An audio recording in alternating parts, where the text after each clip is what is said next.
Dans cette vidéo, je vais te montrer comment faire pour intégrer un objet 3D dans une vidéo. Le but, ça va être d'avoir le même résultat que je te montre ici, où comme tu peux le voir, j'ai intégré un objet 3D dans la vidéo. Ça s'intègre super bien, on a même des reflets et on a même l'ombre sur le sol.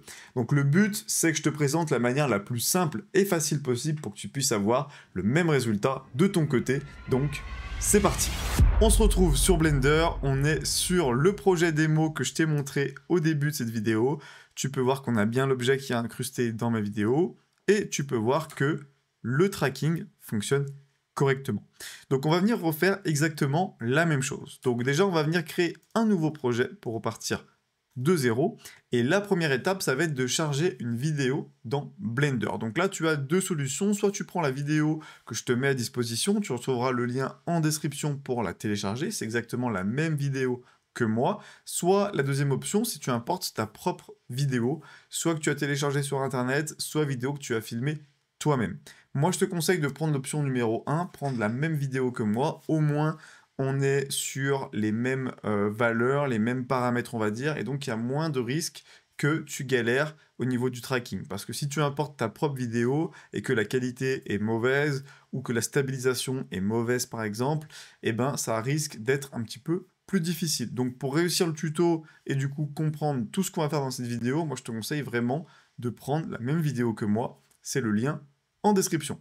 Étape numéro 2, on va venir importer la vidéo sur Blender. Donc pour ça, on va aller dans l'éditeur pour tout ce qui est tracking, etc. Donc pour ça, on clique juste ici et on va dans Movie Clip Editor.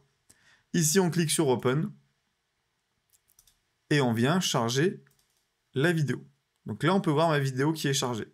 La troisième étape, ça va être de adapter les paramètres de Blender pour correspondre à la vidéo.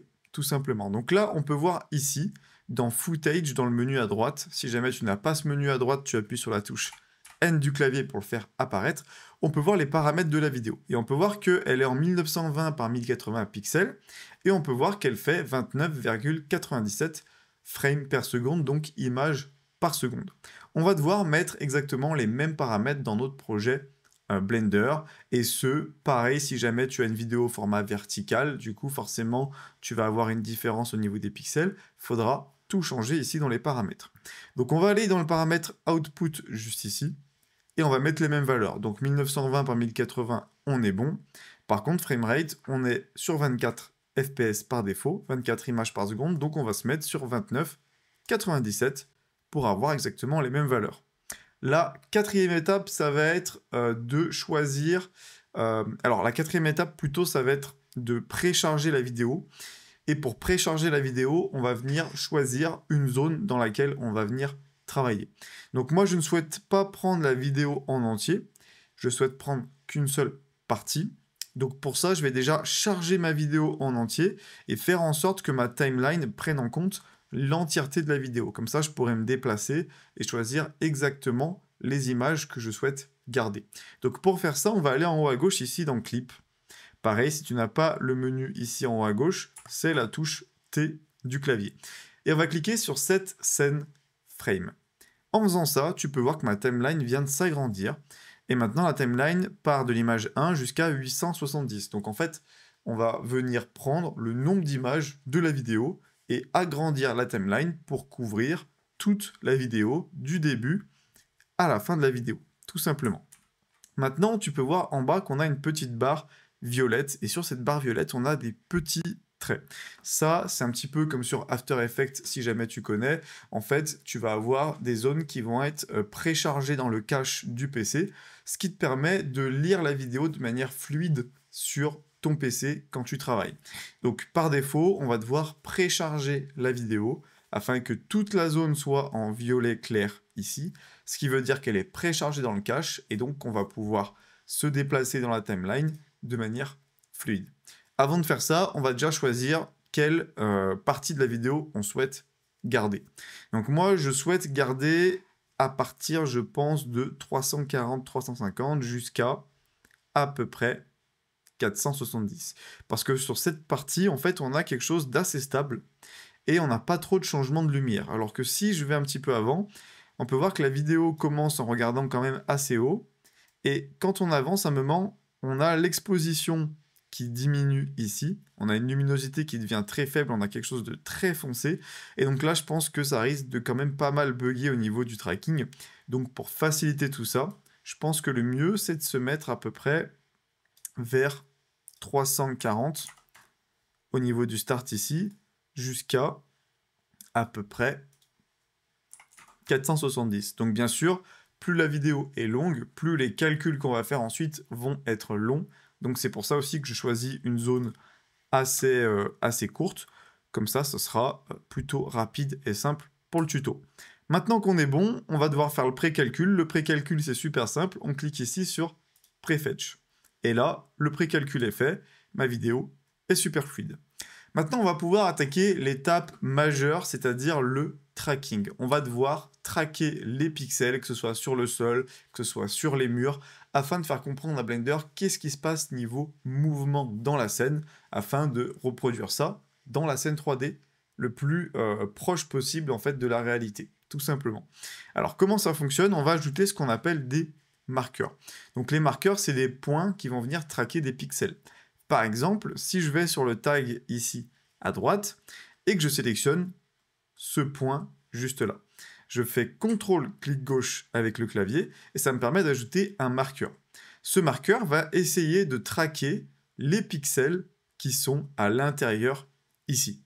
Et si jamais le tag se déplace, ça veut dire que je me déplace, que ma caméra se déplace dans ma scène 3D, et donc ça veut dire que logiquement, cet amas de pixels ici va se retrouver ailleurs. Peut-être ici, peut-être ici, peut-être ici, etc. Donc le but du tracker, ça va être de traquer cette zone de pixels qui va se déplacer dans l'image.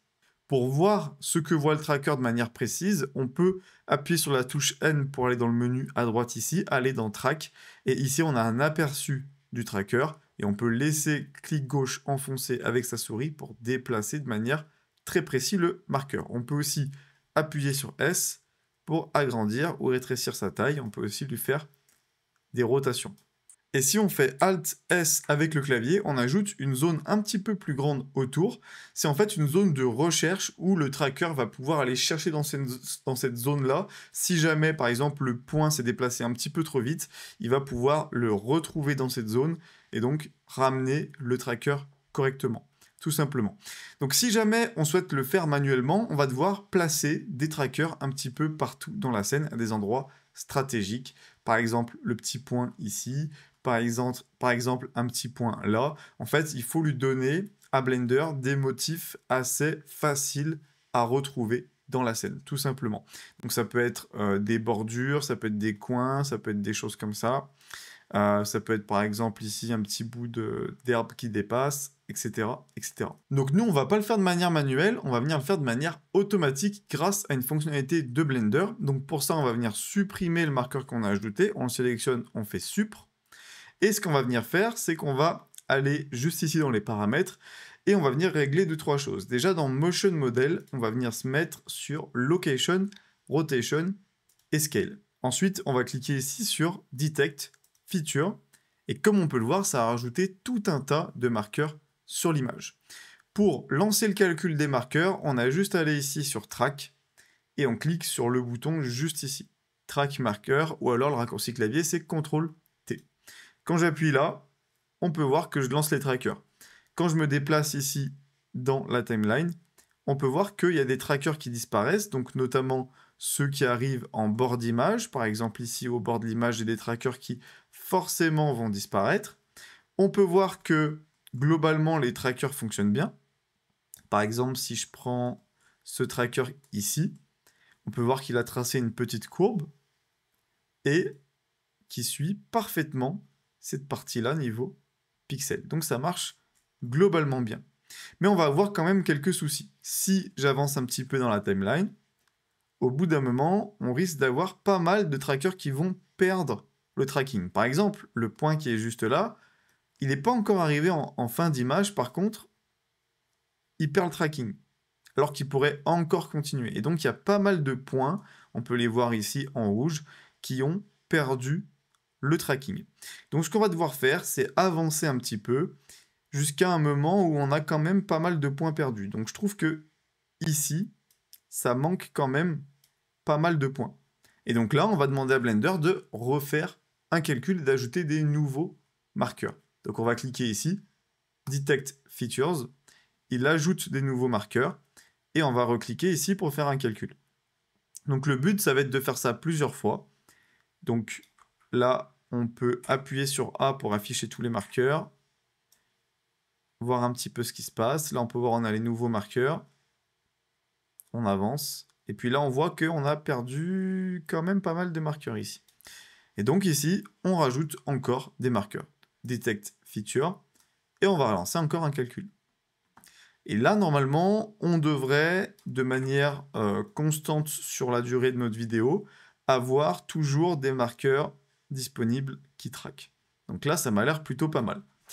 Maintenant, ce qu'on va venir faire, c'est voir un petit peu notre taux d'erreur, c'est-à-dire voir si les marqueurs sont assez précis ou pas pour que la vidéo soit de bonne qualité et que l'objet 3D soit parfaitement intégré dans la vidéo. Donc, pour vérifier tout ça, on va aller ici sur Solve. Et on va venir, du coup, ici, cocher la case Keyframe. On va aussi cocher la case Focal Length. On va aller ensuite sur Cleanup. Et on va cliquer sur Filter Tracks.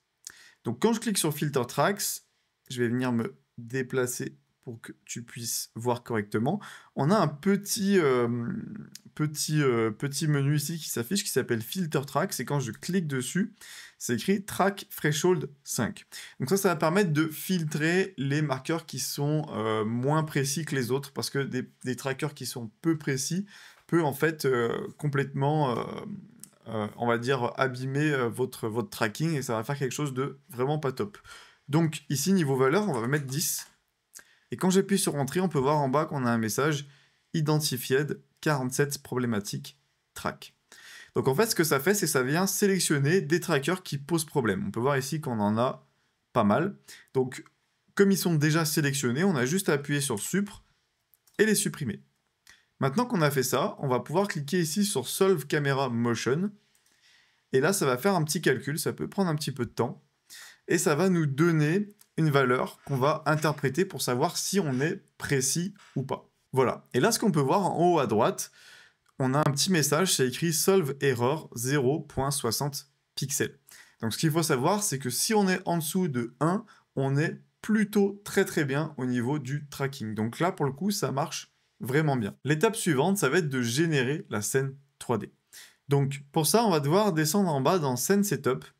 On va cliquer sur Set as Background et ensuite on va cliquer sur Setup Tracking Scene.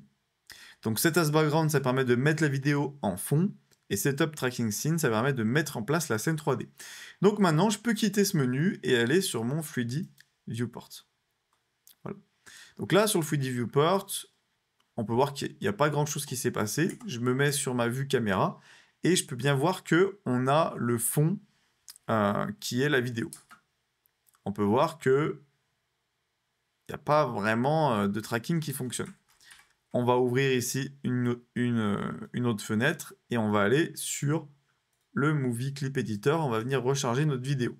On va devoir définir un sol à l'aide des trackers, c'est-à-dire qu'on va devoir expliquer à Blender où se trouve le sol.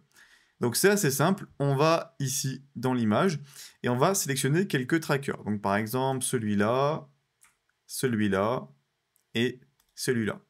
3 trackers sur le sol. Et on va cliquer sur le petit bouton Floor juste ici. Ça permet de placer le sol, comme on peut le voir ici. Ensuite, on va essayer d'évaluer à peu près la distance. Donc par exemple, je peux dire que entre ce point et ce point, bon, j'essaie d'évaluer, on va dire qu'il y a 2 mètres. Je vais ici dans distance, je mets 2 et je fais Set Scale. Là, on peut voir que ça réduit la taille.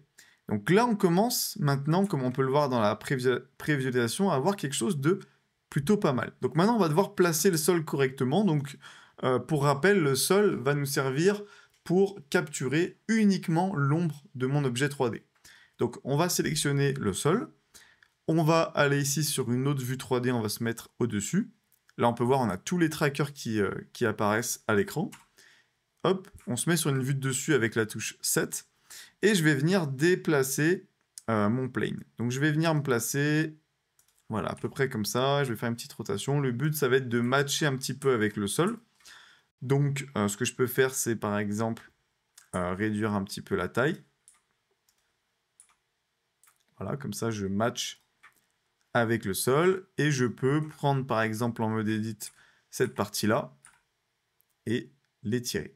Et d'ailleurs, si jamais tu galères avec Blender pour tout ce qui est raccourci clavier, tout ce qui est modélisation, comme je viens de faire ici, n'hésite pas à rejoindre ma formation gratuite. C'est le premier lien en description et vraiment, ça va te permettre d'avoir toutes les bases fondamentales pour vraiment pouvoir démarrer sur Blender et suivre n'importe quel tuto efficacement. Donc vraiment, je te le conseille, si tu n'as pas les bases, c'est compliqué de suivre tous les tutos que tu vas trouver sur Internet. Donc maintenant qu'on a fait ça, qu'on a agrandi le sol, on sera bon pour l'ombre. Je vais quand même réduire un petit peu la taille, voilà, on va le mettre un peu comme ça. Je vais aussi le baisser un petit peu, voilà, à peu près comme ça. Je vais sélectionner mon cube ici, je vais le supprimer et je vais ajouter un autre objet. Donc moi, je vais reprendre ce que j'avais mis dans l'exemple, c'est-à-dire la tête de singe de Blender, qu'on appelle aussi Suzanne, et je vais faire clic droit, Shade Smooth dessus pour le lisser. Je vais aller ici, ajouter un petit modifieur Subdivision Surface que je vais mettre sur 2. Ça permet de lisser l'objet, et je vais cliquer ici pour appliquer la modification. Ensuite, je vais placer ma tête de singe correctement par rapport au sol. Donc je vais faire une petite rotation. Je vais faire une rotation sur l'axe X. Hop, comme ça. Et je vais venir poser ma tête. Voilà, à peu près comme il faut sur le sol.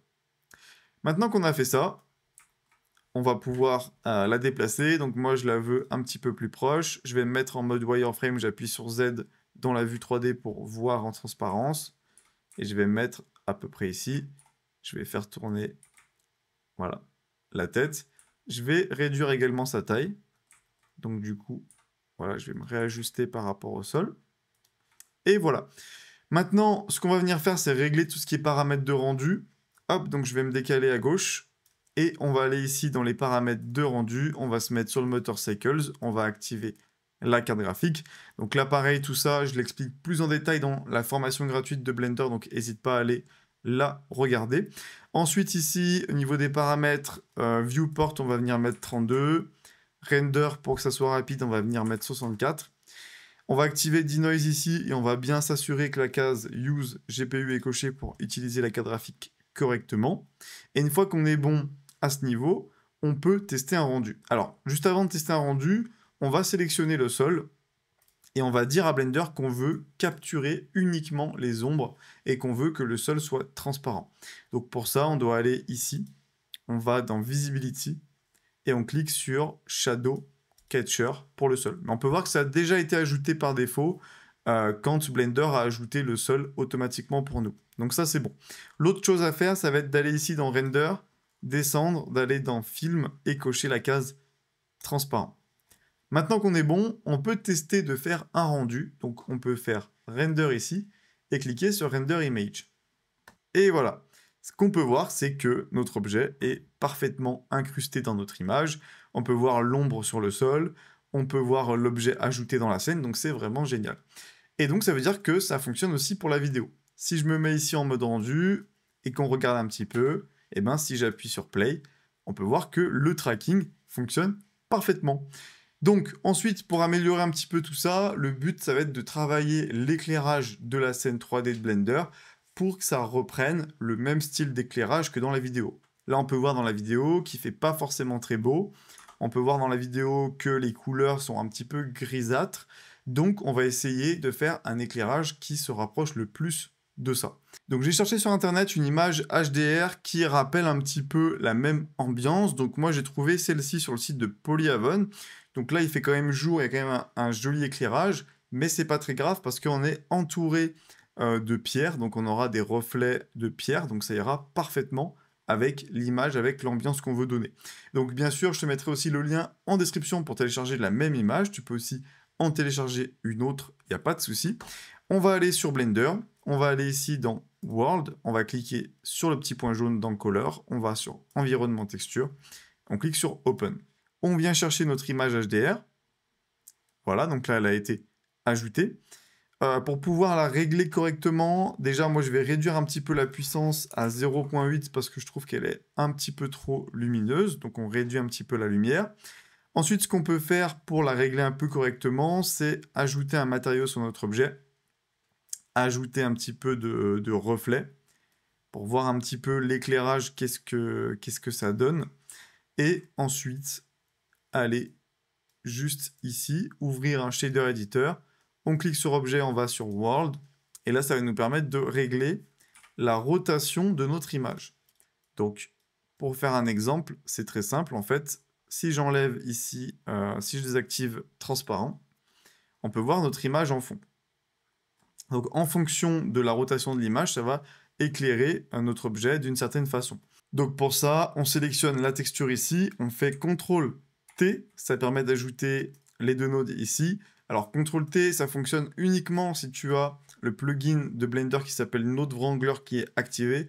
Là aussi, c'est un autre petit truc, mais c'est très simple. Il suffit d'aller ici sur Edit, Preferences, Add-on, tu tapes Node et tu devrais tomber sur Node Wrangler. Tu coches la case et maintenant, si tu sélectionnes ça et que tu fais CTRL-T, tu as bien les deux petits nodes ici qui s'affichent. Et là, tu vas pouvoir utiliser le Z pour faire une rotation par rapport à l'image d'arrière-plan, pour pouvoir te caler un petit peu comme tu veux. Donc, ce qu'on va venir faire, c'est que je vais recliquer ici sur transparent pour activer mon image et je vais jouer sur la rotation pour avoir un reflet qui me plaît pour matcher le plus possible avec l'éclairage de ma scène. Donc là, voilà, je vais mettre comme ça. Je ne vais pas chercher plus loin, ça me paraît plutôt pas mal. On va venir mettre une petite couleur sur notre objet pour que ce soit un petit peu plus sympa. Et voilà, donc après, il n'y a plus qu'à faire le rendu vidéo pour avoir notre vidéo exportée, mais on peut voir que ça fonctionne super bien. Donc très rapidement, pour exporter la vidéo, suffit d'aller juste ici, de descendre, de choisir un chemin sur son PC pour exporter la vidéo, de choisir un format. Donc pour exporter une vidéo, on clique ici, on se met sur FFmpeg vidéo. Ensuite, encoding, on se met ici sur MP4. On va ici, on met High Quality. Et ensuite, pour lancer le calcul, pour générer toutes les images et exporter la vidéo, on va en haut à gauche ici sur Render et on clique sur Render Animation. Et là, le calcul va se lancer et on aura notre vidéo finale exportée sur notre PC. Donc voilà pour cette vidéo, j'espère qu'elle t'a plu et j'espère surtout que tu es arrivé à refaire la même chose de ton côté. N'hésite pas à me le dire en commentaire et si ça t'a plu, à liker la vidéo, ça m'aide énormément. Et bien sûr, à t'abonner pour ne pas louper les prochaines. C'était Alex et je te dis à très bientôt. Ciao!